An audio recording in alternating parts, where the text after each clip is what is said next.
This is a poem, but I'm going to actually play to it because, yeah, why not, right? There are places where men fear. I've long since been restrained. And fearful are my very voice, that I've been restrained from speaking. The fear of man is a snare, and they had torn my ankles as well as the boldness that I was born to embrace. I've set my course to defy these fearful chains that wrap around my head. My heart's only ambition counterbalanced with the consistent uppercuts of dread and the anxious awaiting of that hesitant moment of victory. The wind that fills my lungs this evening pulls me forward into this thick fog with its humble, weighty whispers. And I see them all around me cowering in the shadows, waiting, just waiting. I place my voice in their throats as the conversation begins. You'll never make it. You'll never get in. And self-sabotage is the worst form of pity. In the wind, emerge a voice that speaks. Those aren't your thoughts. It's not your voice. Those thoughts you think are from the enemy of your soul. I question, how can this be? His voice in me is transmitting. Naturally, I resist the counsel simply because I can't find a way to verify it logically. Those aren't your words. Those aren't your thoughts. Please. I'm the master of my destiny.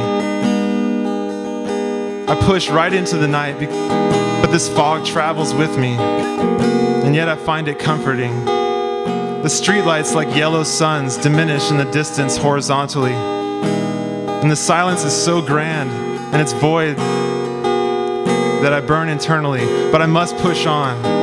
I must make it all by myself. I must bring back evidence that I'm a product of my cultural upbringing, a story of success for all of the beginners, a story of victory, because it's all up to me. And this road is winding, and the rocks that jab my feet consistently underneath me. And each step seems to sap my veins of all forms of energy, yet there is nothing around me and no one around me physically on this journey to soldier me on. And my chest crushes as I partake of the bread of the lonely, and I begin to weep. But I hear the voice once again gently whispering to me, I will never leave you. I will never leave you. I will never leave you. I look desperately into the fog. Where is this originating from? And yet I can see nothing. I must be imagining. I must be imagining. And after more steps, I find a charge in my destiny. The next step is the longest that I've taken. I cannot see where my feet are going, and yet they left me plummeting to the depths of the sea. And sinking quickly, I'm overwhelmed again with the despairing voices, and I feel a vacuum beneath me pulling me down. I push my hands to clutch the surface of the waves as if they were going to pull me up from drowning. My head breaks the surface somehow, and gaspingly, frantically searching for a grip on reality, I cry out to the voice in the fog, please, please help me. Quickly, I'm pulled out, coughing as I choke on the water littering in my lungs, and suddenly I'm sleeping, resting. Somehow I've found safety. In my eyes, I see a man smiling. In my dreams, I see a man smiling. His eyes are on fire, and I can see into his chest as his heart is burning. A warmth that I've never felt saturates and stills me at the same time. And weightless, I feel my heart beating, and I don't want to leave here. He speaks and says, my child, stop running. My child, stop striving. Stop trying to make it yourself. My child, just stay here and rest with me. And his words are so comforting. His words are filled with this peace. And as I'm resting my hands, I start writing.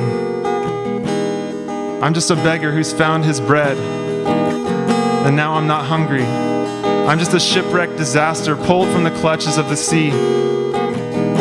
I've washed my wounds in the hands of his healing, and I'm not listening to the voice of my enemy, because now I'm free. And I'm not resting. I'm not resisting the voice, nor the weight of the pressure, the presence that stays with me. And I'm no longer begging. And I'm spreading a love that doesn't come from me. And I'm intentionally suggesting that you rest from your striving. I'm intentionally suggesting that your wounds be cleansed and that your heart begin to recover.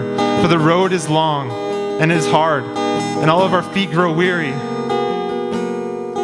Yes, the road is long, but I'm suggesting that the fog is a presence of his hand upon us. Thank you.